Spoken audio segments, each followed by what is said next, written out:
médiathèque aujourd'hui. Il y a une remise de prix pour un concours poésie. J'ai participé, donc je vais venir avec mes enfants. C'est samedi matin, donc c'est pour ça le concours, c'est ça.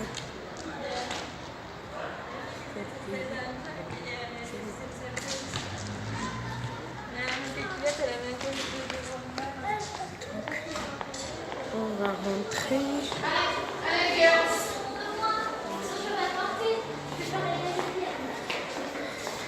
Il y a ça, c'est pour ça. Il y a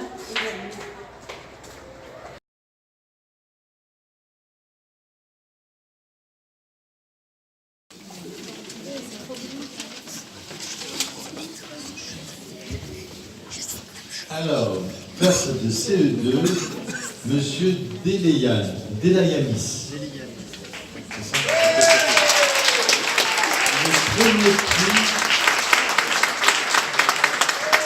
Le premier prix du concours de poésie 2019 pour la catégorie classe.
Au fait, combien vous étiez sur Terre?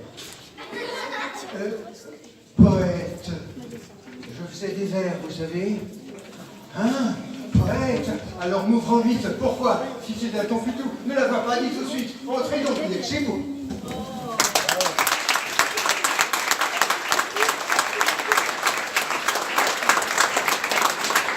Merci, monsieur Dancourt. Monsieur le maire. Mesdames les élus, messieurs les élus qui sont plus rares que les dames, ce qui montre que les dames aiment plus ce qui est artistique que les hommes, ce qui est bien dommage, parce que vous avez beaucoup de talent, comme M. Dancourt vient de le démontrer. Je vais vous dire quelques mots, je serai bref. Avant de remettre les prix de ce 4e concours de poésie, j'aimerais vous dire quelques mots de manière rapide et succincte. D'abord, je félicite la médiathèque d'Orange d'avoir eu l'initiative d'organiser ce concours qui s'inscrit dans le cadre de la fête de la poésie et de la langue française chaque printemps que Dieu nous donne. Il est important dans un monde qui déshumanise et se noie dans le laid et l'indistinct de préserver la richesse de la poésie. Plus qu'un simple genre littéraire, mieux que de laborieuses récitations scolaires, la poésie est l'une des voix puissantes de l'âme. Elle est un langage à la fois universel et singulier, d'une extrême subjectivité et pourtant compris partout. Pour préserver cette langue sacrée de l'humanité, elle aussi en voie de disparition, si j'en crois le catalogue des éditeurs, il faut sauvegarder les humanités.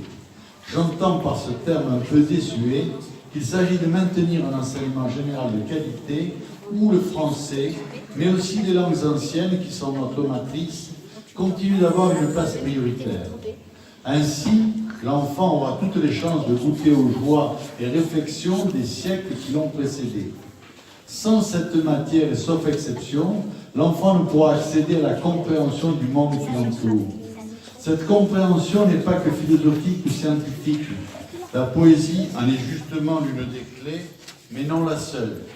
Le danger vient d'un appauvrissement spirituel et du saccage de l'innocence. Nous ne savons plus lire ni saisir la beauté du monde. Pire, nous l'effaçons et comme par mauvaise conscience, nous recréons virtuellement des détournements. La dictature de l'image ruine intelligence et imagination. Au milieu des décombres se maintient la flamme de la poésie. En témoigne le nombre de participations à ce concours de José. En Provence, terre de naissance de la poésie française, terre des troubadours et de l'amour courtois, il est impensable de laisser cet art déchoir et je vous félicite donc tous de vous y essayer et d'avoir le courage de présenter au public le secret de vos âmes. Merci à vous.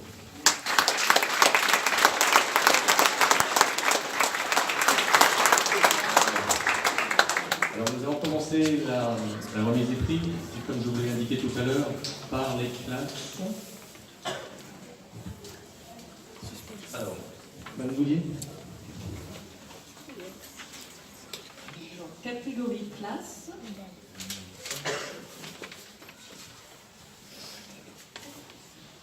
Classe de CM2, Monsieur Faux, 3e prix du concours de poésie 2019.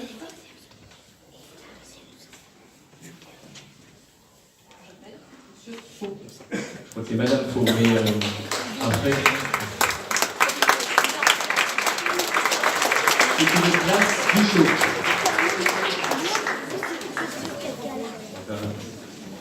Ça arrive, ça arrive.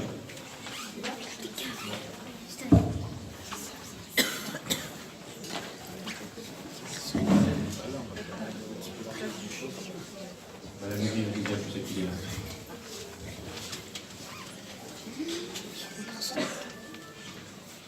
Madame Amblard, classe de CM1, 2e prix du concours de poésie.